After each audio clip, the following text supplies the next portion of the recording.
In elementary school, I had one white teacher. He was the science teacher. But, Bill Nye was popping them. So, he was that guy. Yeah. I was about to call him the N-word, but I'm like, we'll not do that. Can we do that? I mean, yes, we can. But I'm just gonna call him that guy because I'm not trying to perpetuate calling white people the N-word to say that they're cool. Yeah. Right. Yes. Sing all the songs and they say, I'm a fangirl. I'm a fangirl. We watch the show. That's how you know. I'm a fangirl. I'm a fangirl. Fangirl Central. Fangirl Central. Listeners, welcome back to another episode of Fangirl Central. Fangirl Central! Where being a fangirl is central to our identity. I'm Amber. I'm Amanda. Today we have a beautiful and eclectic guest. She is a Scooby-Doo fan. She is a writer, and she is a beautiful and talented comedian. Oh my goodness. And a clown. And a clown at heart. Welcome. Kristin Wallace. Hello. What's up, y'all? Get into it. What is up? I'm so excited to be here. I'm so excited to have you. We literally met on Juneteenth. Yes. Wait, did we? We met on Juneteenth last year when you were hosting karaoke. Really? That was the first time I had gone to stage karaoke. Wow. I saw somebody posted you on Instagram, and then I saw that you hosted karaoke, and I was like, well, we have to go. And then I took Amber and Amber's roommate Tiana to karaoke on Juneteenth. And you all did, I think, a Hannah Montana song. We performed the Hoedown Throwdown, all three of us. Yeah. And I was just like, I feel like the three of us are from a very particular weaved, traumatized cloth, and it's very rare. It's like running into legendary Pokemon. Oh my gosh. Or something. And it's like, absolutely. Not to use the word master in reference, because we're talking about Juneteenth, but in Pokemon, the Master Ball, that's the ball that you can throw and at the 100% catch rate. And you usually get one per game. But if I had a friendship Master Ball, I would try to throw it at both of you and try to get you guys in the same ball. Oh my goodness. You guys would be my friends forever. Or we could just be friends forever. Well, we did. You caught us. That is such an honor. Also, we're outing ourselves as not knowing anything about Pokemon. Right, but the way you were talking about it sounds so cool, and now I wish I did grow up in that realm. One time Pokemon did come on the movie at the time when Pikachu was dying, and Amber burst into tears. We were watching it for 3 minutes, and Amber burst into tears. Pikachu wasn't dying. Ash died in the ring. And all the Pokemon. Oh my god. Oh yeah. And Pikachu was sitting there like, Pikachu was crying. And it was the saddest thing I've ever seen. Amber was bursting into tears. I couldn't. And then I was like, Amber, we're gonna change the channel. You're like having a problem. Stop, I can see the whole why scene. did you guys miss Pokemon? Because we went to an all-girls school, and I feel like anything, just for me, anything that was marketed towards boys, I was like, ew, boys, I don't care about anything that boys like. You guys don't have any boy cousins close in age? We have one boy cousin, but also... But he was into football and stuff. He literally plays for the NFL. We don't have and that's our literal only boy cousin. That's our only really close grew boy up around cousin. A lot of estrogen. I have an older cousin who's a great friend now, but he had a Super Nintendo. Oh, and then he got the Nintendo 64, and then we would go up to Philly and we would play the Nintendo 64, and then we would just want to play the games. Yeah. I've definitely always been I want to hang with the boys because my mom told me I couldn't have male friends. Okay. Oh, and that planted it. So I'm not familial, but my mom was just you can't do it. Mm-hmm. Yeah, because they're going to get you. Yeah. But I just wasn't really into Pokemon or anime or just anything or video games. We didn't buy it. The only thing we had was a Nintendo DS. We also, and they were pink, and we also had shout out board Animal games. Crossing. Yes, we also had board games like Mall Madness, which was kind of like Monopoly marketed towards little girls. And then Did you play the Mary Kate and Ashley mall games? No, but I want to. We wanted that. What? What is that? On PlayStation. I want it immediately. Yeah, we didn't have PlayStation. And we had a Hannah Montana Nintendo game. That makes sense. I just remember very distinctively in like second grade, it was like, are you a girly girl or are you a tomboy? Like that was going on in my grade. And so it was like, you can't be both. And I was like, well, I'm a girly girl. And those are the tomboys over there. I've always loved being both, but not really girly. Just more so like in high school, I was like, I'm going to play soccer and I'm also going to be the star of the musical. But I'm not going to do the fall play because the Shakespeare people are weird. Yeah, I definitely was more of a musical person. Yeah. I like now I love being both. Like I don't like, I'm just kind of like gender fluid, whatever. But it definitely was a time like I had to like go and seek Lord of the Rings or like go and seek, like our dad loved Star Wars, but I just didn't like. And then I've watched animes now. I like Neon Genesis and like. I need to go back and watch ones. that. One anime that I've been trying to keep up with is Attack on Titan. It's not even like long. It's just like the release dates are so sporadic. It's annoying to be a fan of it because it's unclear when it's going to continue or how it's going to continue. Because they're on the final season right now, but somehow they have split it up in like a 3-year release span. Oh gosh. And I'm just like, I don't know what's going on, so I can't. I need direction. Keep up. I'm a Capricorn sun. I feel that because even when I was obsessed with Sherlock, I knew you were in about to say high Sherlock because I was like, that sounds like that Sherlock scheduling. I mean, it's like 3 episodes here. Wait 2 years. We never know if it's coming back again. You know, Don't mess with me. like no. I Don't need to know mess the with schedules. me. That's why. Yeah, because we will leave. That's and why forget. I was so grateful to Disney Channel saying 8/7 Central be there or be square. Yeah. Well, Kristen, you have a Scooby-Doo hat on. Yes. You've mentioned Cartoon Network. However, you work for Nickelodeon Shh, no, I was kidding. on Baby Shark. Dude. So watch Yes. Kristen's episode of Baby Shark if you haven't. Yes, more will be out next year because animation takes about a year for an episode to come out. Were you a Cartoon Network girl or a Nickelodeon girl? I was Cartoon Network cartoons, and I was more aligned with Nickelodeon live action. Okay, so All what are we that. talking? What are we? All that. All that, Zoe 101. Keenan and Kel. Keenan and Kel. Drake and Josh.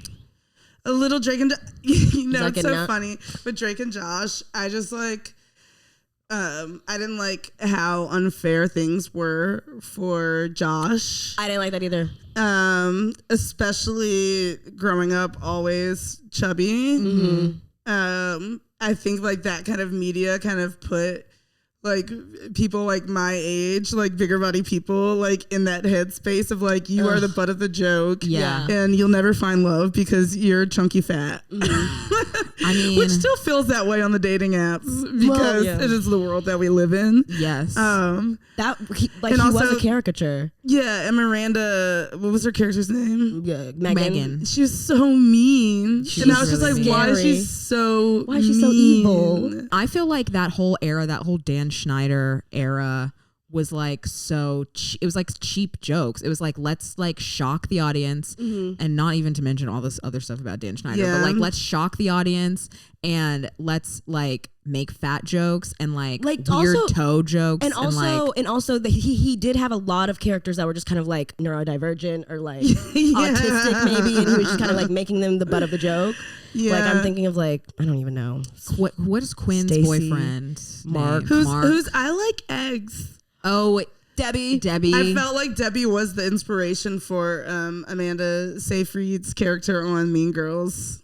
Oh, that is. I was just like, she is so I like eggs. I was like, Yeah. did they get the same girl? Like when I first saw it, and I was Oh like, my god. That what I mean, and that also was like a caricature in the early 2000s. Was like the dumb Girl. blonde. She wasn't even blonde. Ooh, Debbie. She was brown head. Yeah. Oh, wow. The blonde was from Tennessee.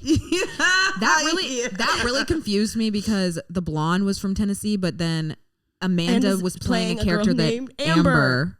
and so I was like, which one do I identify I was with? just about to say, I feel like that whole sketch was amazing, and I love the girls. And then there was a Amanda black show. one, and then there was a black one. Yeah, she was the angry one. They were just like all different pieces. She would of handle me. this. She would handle everything. Yeah, she'd take him into the toilet. That sketch, every single time I am like drunk in a bathroom with a lot of girls, I will enter it and I go, the girls' room. Like, if you've been out with me on a night, you'll hear me say it. It does come into my mind every time. Automatically. So you were Cartoon Network cartoons. Yeah, Nickelodeon Dexter's live Lab, action. Powerpuff Girls. Mm-hmm. What was Secret Squirrel a part of? It was all these shows had other shows within them. What do you mean? The Powerpuff Girls didn't, but Dexter's Lab, you would see they had like a monkey miniseries. I forget the name of the monkey. They also had the Justice Friends.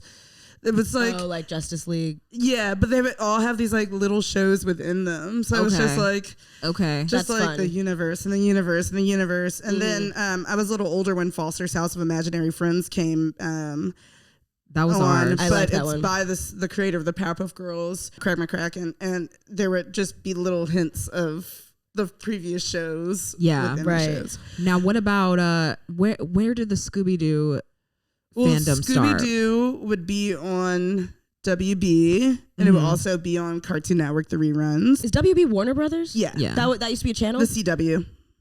Yeah. Formerly WB. Oh my goodness, y'all. WB20 in DC. My parents grew up with it and they loved it. And I got to grow up with it and enjoy it. And in the mornings, getting ready for school, a pup named Scooby-Doo would come on. And then on Saturdays, they would like play like the old cartoons. So it would feel like Saturday morning cartoons with cereal. And I'm just like, wow, like I'm literally like living the same life that my parents did. And like going outside and playing after. But I think that there was something about, I used to like know in my heart of hearts I was going to be a veterinarian because I just like loved animals, even though we never had dogs. We always had cats growing up.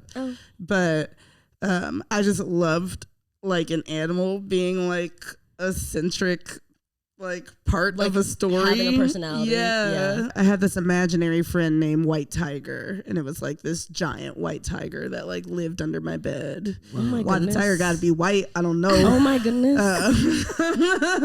I loved animal companions in storytelling. Wow.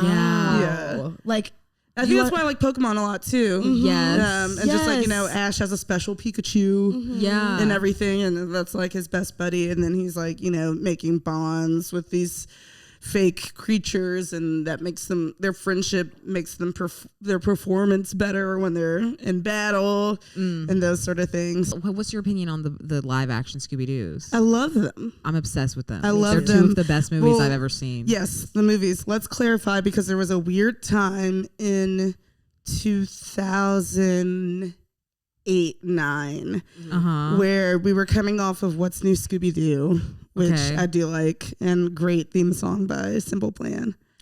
What's New Scooby-Doo? Yeah. oh my Amazing. It was of the I have time. heard that, yes. They were doing these origin stories, and I think Haley Kiyoko played Velma. Yes. I remember that. I in remember one of this. them. And Robbie Amell She was was Fred. in that. Yeah, Robbie Amell was Fred. We have it on DVD. The movie. It was, that was a weird time. And It there was was a a weird really, I one. remember there was a like really weird guy playing Shaggy. Like I was just like, Yeah. I think we've only seen that once. because like Matthew Lillard, He's my the perfect heart, my Shaggy. heart. Yeah. Isn't he the Shaggy? Isn't he Shaggy in like the animated ones now too? well, when Scoob dropped in 2020, The worst movie I've ever seen. it's pretty bad. Didn't see that one either. It's not. It's definitely not. It does not make my list of acceptable Scooby-Doo spinoffs. That's the one where he can talk, right? But Scoob always talks. Scooby always talks. No, but like he But he talks can really in full talk. sentences in Scoob. It was just a mess. It was wrong. But Matthew Lillard found out on Twitter that Will Forte was cast as Shaggy. And he was just like, okay then. It was a bad choice. Oh no. It was a bad choice because those two movies, which apparently Freddie Prinze Jr. regrets, I saw today in an article. What? They were like, do you want to do a third one? He was like, no, I don't regret much, but I regret those movies. Why? He was like, those movies are so good. I They're also such thought it good was satire. so cute that him and Sarah Michelle Gellar too. were playing Fred and Are Daphne. married. Yes. He literally gave us so many good quotes. Did he say why? No, I didn't click on the articles because it disappointed me. Okay, you know what I want to say to that? Zac Efron was embarrassed of High School Musical for a period of time, so maybe he'll come back. But he was a like, child. Freddie Aren't Prinze Jr. was a always children? Like Freddie Prinze Jr. probably was like, this is embarrassing. He'll probably come back around and be like, He didn't like that he had to say, you're trying to make it look that I think Coolsville sucks. No, don't do that. Yeah.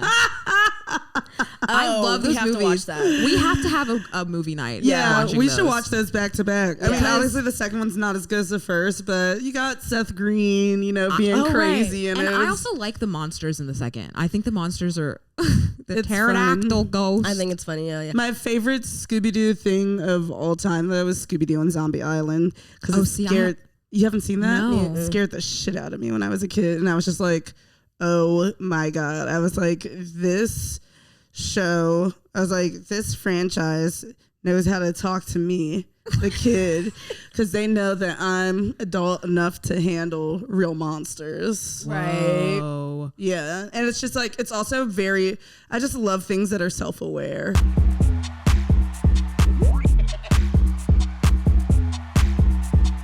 One of the greatest shames of my life. I'm doing air quotes for everybody. One of the greatest shames of my life is my dating track record has only been white men, and as a black woman, quote unquote, not a great look in the community or whatever. Yes. So in my stand up, I just been like, I like white men. Just Right. Just yes, we know. I was like, they're corny. I don't know. I'm a subscriber. Yeah. It's rotten. But also it's not rotten. I mean, the way that I feel like there's two sides to it because you can call it out, but then you can call out why that is. It's the same for me. I've only dated white men. I went to a predominantly white school twice. Yeah. My entire life. I was bullied. I was bullied for being too white in my predominantly black school. And then I went to a predominantly white school and I'd go to predominantly white summer camps. And I didn't feel scared to have crushes on white men because it wasn't like I was going to be found out that I was something else, you like John Mellencamp? What? You know what I mean? It wasn't weird. Yeah. Yeah. But then something that I'm dealing with now is because of the dating history that I've given myself and because of the times now, I've found that I am lonely because there is a white beauty standard that I don't fit into. And you can meet the most liberal white man of all time. You are still going to have many conversations because there's going to be an event where you're forced to educate them. Yep. Yeah. And it's not easy to date a black woman. Nope. No. That's and also right. because black women are always typically the advice givers and the empathy sharers because we kind of have to be. It's built into us as black women. We're kind of shit on the most. It's if you have problems, I can empathize with it, but people don't really always reciprocate it back to us. Yeah. Right. And I was also, I was telling Erica this morning, I was my hair is at a weird length right now because I just shaved it because you all know I shaved my head. Yeah. You've probably thought about doing it. I did. We both did it. And I'm I don't know how I feel about it. It's time to go. But I do know that I have a lot of time back. And it's the world that we live in literally wasn't created for black women to have time to do the hair. Right. So I have braids all the time. Exactly. I asked a friend to hang out today and she couldn't because it's hair wash day. But you're right. This is my journey. Okay. I've dated two people. They're white men. They're cis het. Now, because I'm demisexual. It's just hard for me to get to know people and want to do that with anybody. And so now I firmly am rarely ever attracted to white men. like new white men, but it's so hard for me to welcome somebody new into my life that I get so intimidated flirting with people. Like I only want to date like non-cis men now, and I also kind of want to date a black person, but it has not come up in the cards for me since my sexual realization a couple years ago and since coming back out into the world post-pandemic. And so I still also carry that shame of like everybody I've dated is a white man, but it's like I carried that with me. Even like celebrity crushes, even like whoever I've been most obsessed with has been like white, predominantly white shows, white people, like white culture, quote unquote. But I think just now we're coming into a stage where like people, black nerds exist prominently and not just privately. Like people are being public about loving anime, like loving whatever they love, loving like Hannah Montana, Disney Channel, whatever. It's because like, well, if those things existed with black people in them, I would have loved them too. But like, this is my taste. Yeah, I also want to go back to the like, I don't know if I would describe myself as demisexual, but I do know that I have to like know a lot about a person for me to like find them attractive now. And I think growing up, I was so like, I'm so insecure that all my celebrity crushes are white. Most of them are like from like childhood. And it's because they had them marketed to like show how relatable and quirky and cute and funny these little white boys are, and like how they're not, I don't know, they marketed them to be like the boy next door. So like that was my celebrity crush growing up. But they were also the most like complex and nuanced characters. Right, like you were able to learn more about them rather than the actual boys next door, because I don't know, I was shy, I wasn't talking to anybody. But I feel like that has transferred into like me and like who I'm attracted to now. Like I also don't just like see someone at a bar and I'm like, let me go and try my best with them over there. Because like, and it really doesn't matter what they look like, doesn't matter like if they're white or anything. I'm just kind of like, I don't know you and this isn't the place to do that. And so I think that I still prefer having parasocial relationships, because I'm just like, I know about them because they shared what they wanted to share with me over media. Yeah. Does that sound crazy? No, you like don't have to actually know them. Like it's like I know the version of them that they want me to know. Yeah. Also, my fondest like non-dating relationships, like my fondest hookups are with foreign men. I've slept with a lot of people. You can keep that in. Speak on it. Not as much in my early 20s, just like I hit the ground running because I was also in New Orleans.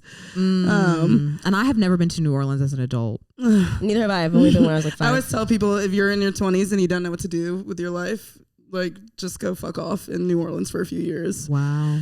I mean, would love it's to a go vibrant place. I lived many lives. I was in a rap group. I did rap before I did stand up. Can you freestyle? No. Well, like if I'm a good amount of drunk and high. Thank and you for being me, honest. Yeah. But that was like a big thing back then. It's just like, you're not real if you can't freestyle. So we were just like, never ask us that. I mean, I feel like that's a little bit of the same in like comedy. Like people are like, you're not a comedian if you can't, like, what's real comedy? Yeah, like, this is comedy. This is comedy. Well, what's some people comedy? just like to sit down and write and think about what they're going to say. I know. I just think that like, well, yes. Yeah, I don't think you should have to do off the cuff. Yeah, you don't have to be able to freestyle if you like to think about what People you're are deep thinkers. Yeah. They Also, can't do that. like, how do you know it's gonna work every time? Mm-hmm. Yeah, it scares me. But that's to also death. what I don't like about stand up. I hate repeating myself. I've heard you say this before. I don't really like repeating myself either. That's why I kind of like, I don't know. I get insecure that people are gonna be like, we've seen this. Can y'all do anything else?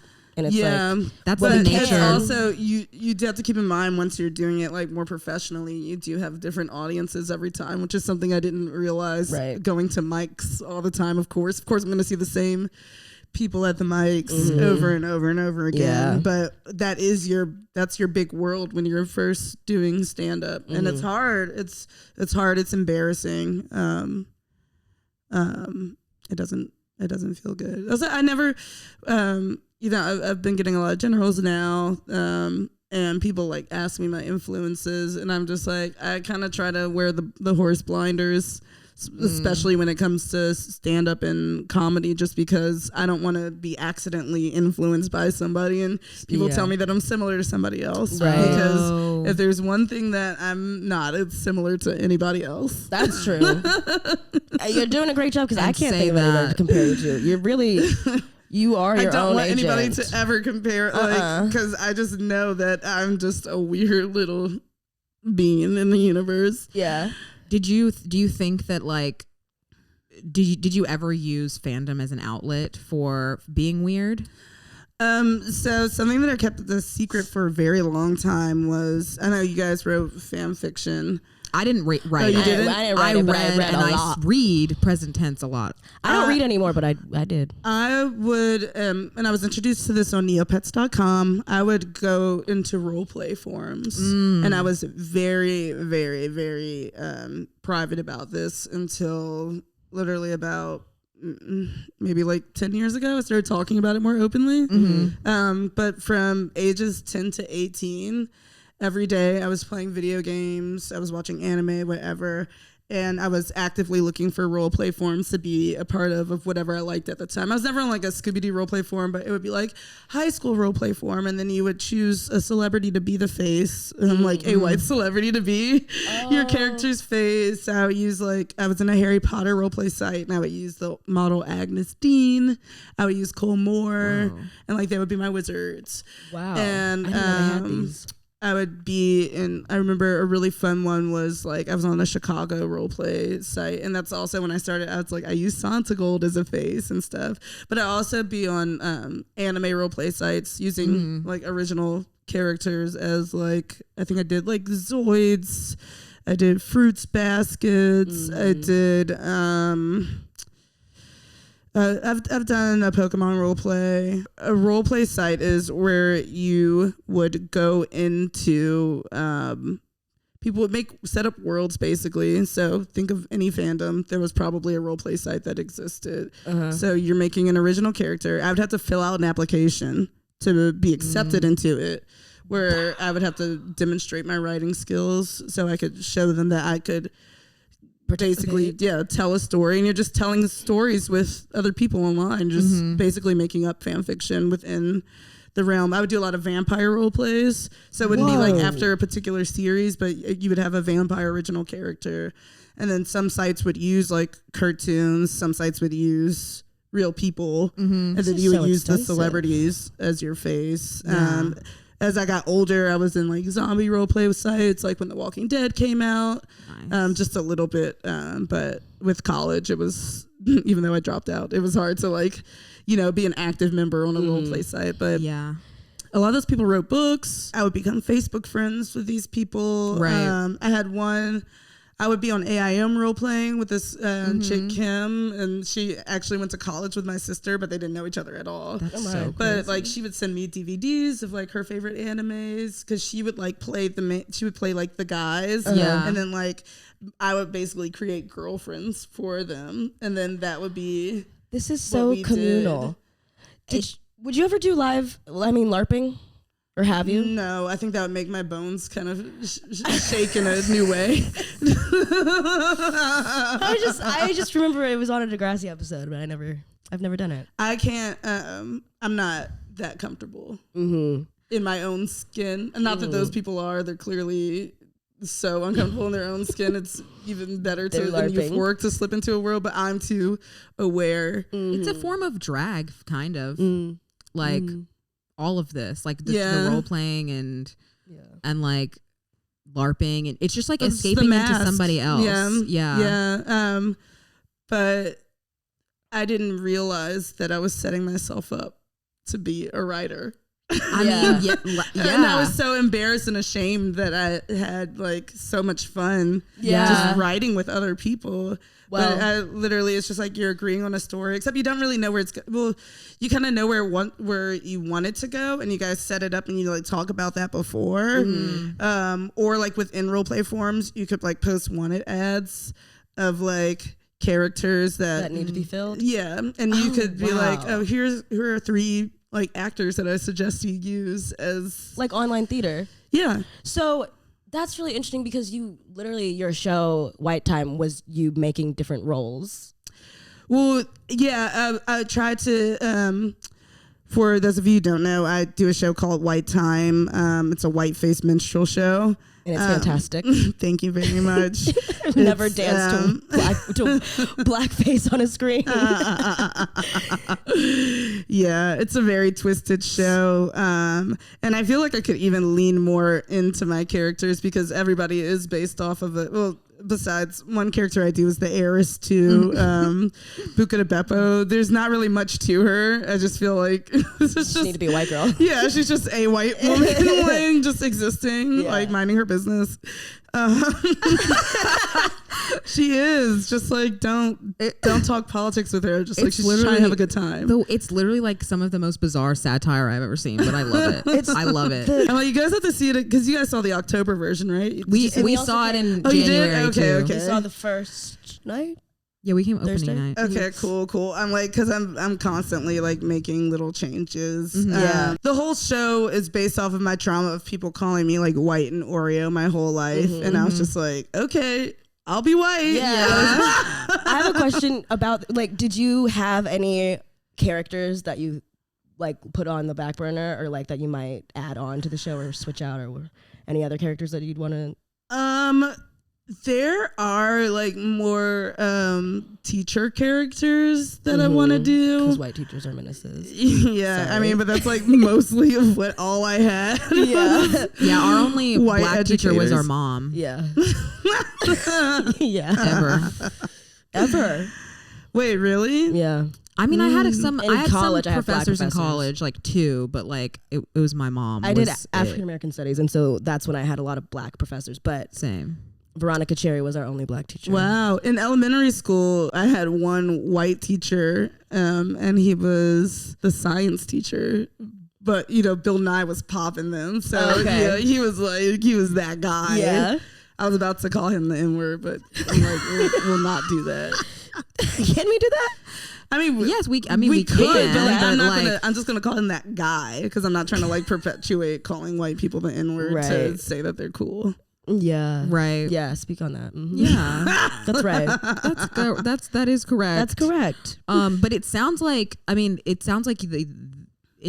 just like directly correlated to like your fandom was writing and creative, which it most of the time is. Like most of the time it's a creative outlet because you're so weird and like you feel like a misfit elsewhere in your life. Yeah, and then you start to realize like because some of this, I mean, all of the success that I'm seeing now is from leaning into the things that I was embarrassed about. Yeah. And people think that it's hilarious. Right. And Right. like, I know that it is hilarious, but it's also just like very tragic. Right. But I'm like, that's comedy. But people think it's hilarious because they're also like, oh, that's me too. And we can Yeah. laugh about it now. And they thought it was a secret. Yeah. And we're like, let's all just be together in this Yeah. mess. Because that's Yeah.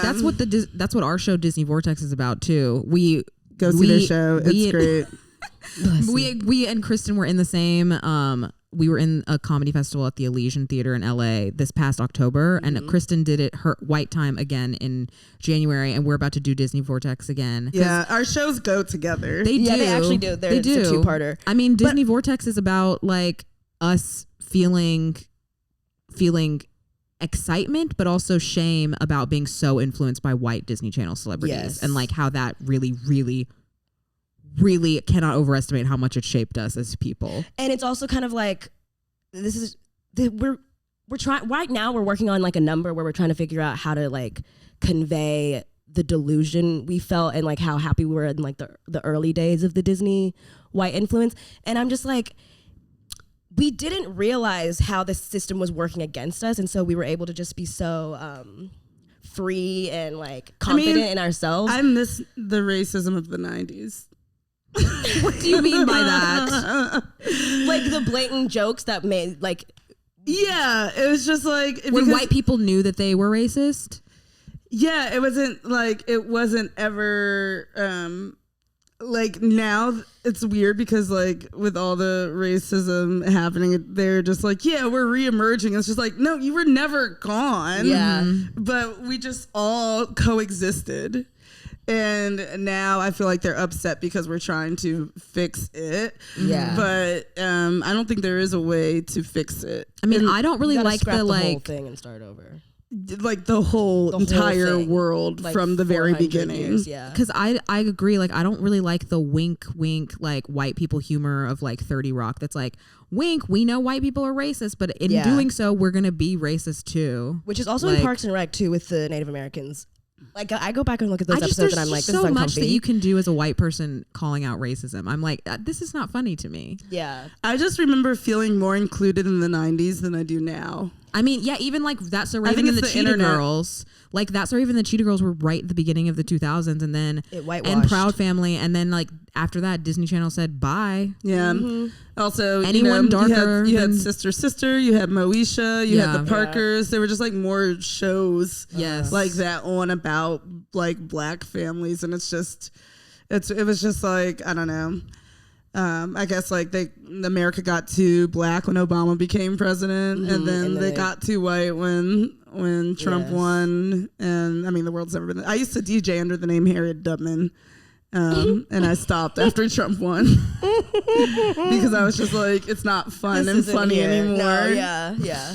Oh my god! Oh, Lord. You're a streamer. You stream. I stream here. Like, I want to be a streamer. I mean, I am a streamer because I have streamed, but like, I wish that I could be on every single night Full time. But then I realized that the people that I admire that are streaming, like, that is their livelihood. You know, they have their boring day jobs and then they get on and stream and they're alive at night. Yeah. And then I'm like decompressing from my like 9 to 6 day. And then I get Right. on, I'm just like, hey guys, I'm just smoking weed and playing. You want to watch? Yeah. But that's fun. What games? So I've gotten into a lot of PC games recently. I've been playing a really funny horror game I was playing was Mortuary Assistant. It's so messed up. I won't go into detail. I'm like, just Google it. Sons of the Forest, though, I'm addicted to right now. And I'm literally like, you crash on an island and you have to find like the rest of your team, but they're all dead. And you can play with up to 8 people. Or up to 7 other people. But there's cannibals on the island and they attack you and you can eat them too. Oh my god! I just finished watching Yellow Jackets, so I'm like literally on this like. Oh, I should cannibal watch season 2. thing. I'm not sure Season 2 hasn't come out yet. No, It comes then I have out to like finish season 1. yeah, There's, finish like, season 3 1 because it's episodes. disturbing as hell. I'm so behind on shows that I need to watch. But You guys should watch P Valley. oh, that's It's Katori based- Hall is from Memphis. Oh, really? And- Can you sing the theme song? Down in the valley where the girls get naked. That's Juicy Fruit. I follow her on Instagram. She's so good. It takes She's place. a Tennessee rapper. Yeah. I mean, Juicy like Fruit, she's everybody. There's so awesome. many people from Memphis on that show. My roommate Tiana was watching it, and that theme song was in our living room for a while. Yeah, season 1 is amazing. I'm shaking my ass. And it was everyone. the first time too where I was just like, okay, black shows do exist, but they just don't cross my path like Yeah. as organically. It As, sucks. Yeah, It's in the I mean, they just don't representation get as much matters tab. Yeah, they don't get as much marketing. yeah. But I Have you been watching? Has anyone seen Swarm? I've been told Scared. to watch it. I've seen the first 2 episodes. It was scary. I'm gonna I'm watch, gonna watch it, but I'm scared. But I'm gonna watch watch it's it. scary. I also I want to wait to see like how they do, like what they're saying, because what I don't want them to be saying is that all fans are psychotic. Yeah, that's because what I that's don't not want the them to truth. say. I do want them to say the dangers of being obsessed. Oh yeah, you guys need to finish it Yeah, I need because to. it's a show about fandom. Exactly, right? exactly. Yeah. I feel like once we both finish it, we should have a conversation about Okay, fans versus stans. I'm having Yeah. trouble watching Velma oh, because I watched the first 5 minutes, and my takeaway from just watching the first 5 minutes is you don't need the IP. Like leave Scooby-Doo alone. Make your own cartoon about whatever you want. yeah. But I also have like I can go on and on about like the random race changing in Scooby-Doo. Yeah. I'm just like, let them. I have the cure. Yeah. I have the cure. It's stewing in here. And I do want everybody to know that I am going to be the president of Scooby-Doo one day. I believe that. I'm going to make it. all the decisions in the franchise. Apparently that's closer than I could ever imagine. So I don't know what's going to come after I take over the Scooby-Doo universe. But I do want exciting. I want all the Scooby-Doo fans to know that I hear you, I see you, I'm one of you, and I'm going to save our baby. Kristin Wallace for Scooby-Doo president. Kristin Wallace for Kristen Wallace Scooby-Doo for Scooby-Doo president. Ruh-roh. No, I love that you said that because I agree. Me and Amber had to turn it off after 5 minutes because we just couldn't really stomach it. But I watched the pilot and I did not think it was good.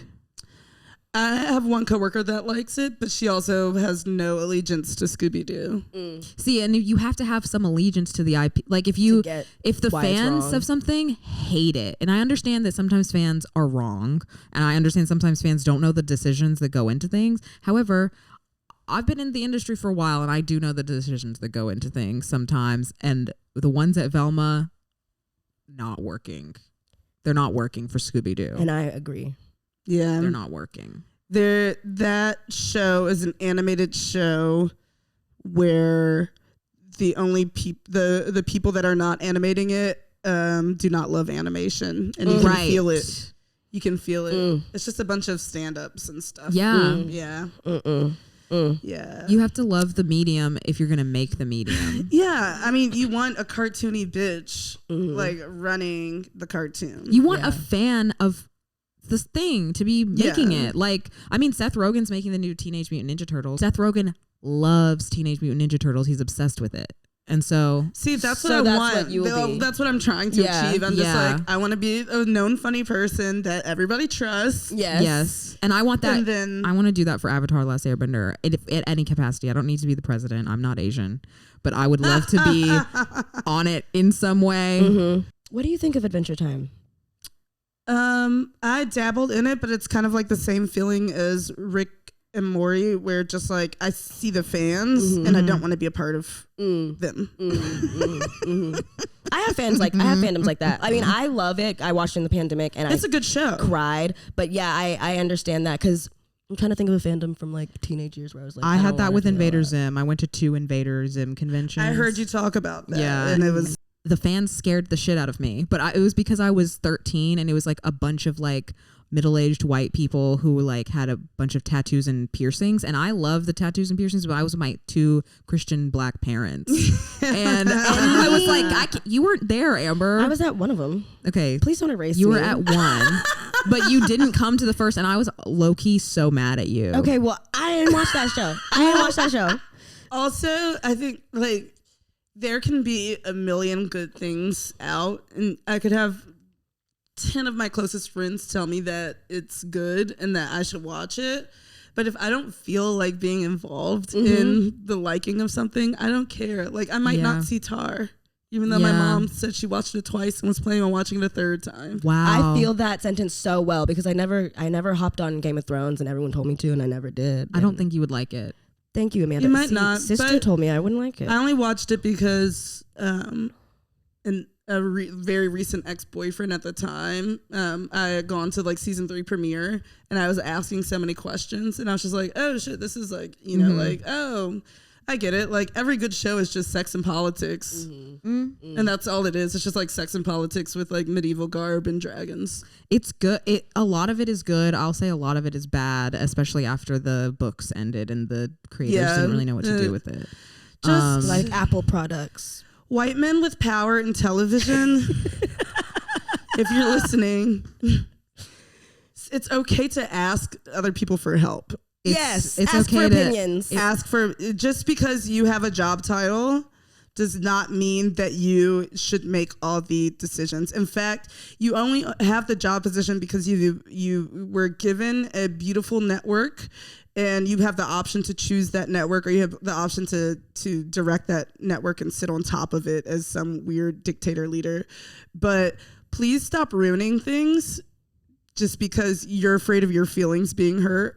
Because it takes a what, ladies? It takes a Village. Okay, so if you are the dictator of a village, ask the villagers. What do they think? what they want. Please ask us. We'll consult and we'll take it And over we'll if you tell want. you. And it makes people will tell you. It makes validation, real, genuine validation, all the more special when Right. you've made something good. Mm-hmm. Because sometimes you need to be invalidated. Right, because to you're not receive always right. real validation. That's Yes. right. Well, this has been fun. Yes, it has. And healing and therapeutic. If you guys ever want to have like a sleepover too and like watch Grease, I've done it before. It's amazing. as long as we can watch Grease 2 right after. I haven't seen that since high school, but Amanda's up Grease 2's ass. I love Grease 2, guys. It's so camp. we had to It's watch the perfect reproduction. on Paramount Plus. No, we watched it in health class. Reproduction, the number. Reproduction. Oh, I thought you said we have the reproduction. Make my stamen go berserk. Okay, y'all. I don't know. I could not name a single song from this except for Cool Rider. Cool Rider. No, don't get her started. It was amazing that they got Michelle Pfeiffer. For Please. And the Miss guy that plays the like Danny Baltimore insert, whatever, is so funny. Johnny. I have to rewatch it. We I have to watch it. We're going to have to do this. Okay, and then we can watch the Ladybirds. That's the Pink Ladies. Oh, That's coming on yeah, Paramount Plus. yeah. Just 'cause I'm curious. I'm just yeah. curious. I'm curious. Kristen, thank you so much. Do you have plug your show, plug anything? Come to a White Time. Follow me on Instagram at Very Genuine. I hate social media, but it's the only way that I can stay a living, breathing person, I guess, in the digital eye. Instagram is also stressing me. Say that. But you all are so special to me. You know, I have an older sister, and I just see a mirror of what our life could have been like if we lived in the same city. Oh. And you guys are just the coolest, sweetest little beans. I love you. Kristen, we love you. We love you so much. Love you so much. Thank you so much for being on. Everybody, go to see Disney Vortex at the Elysian also. The information is in our bio at fangirl.central on Instagram. I'm Amanda Lane Miller at Instagram. I am Amber Miller at Instagram. Amber L. Miller. Am I Amber L. Miller? I'm Amber L. Miller at Instagram. This is Fangirl Central. Keep it chaotic. See you next time. Bye. Bye.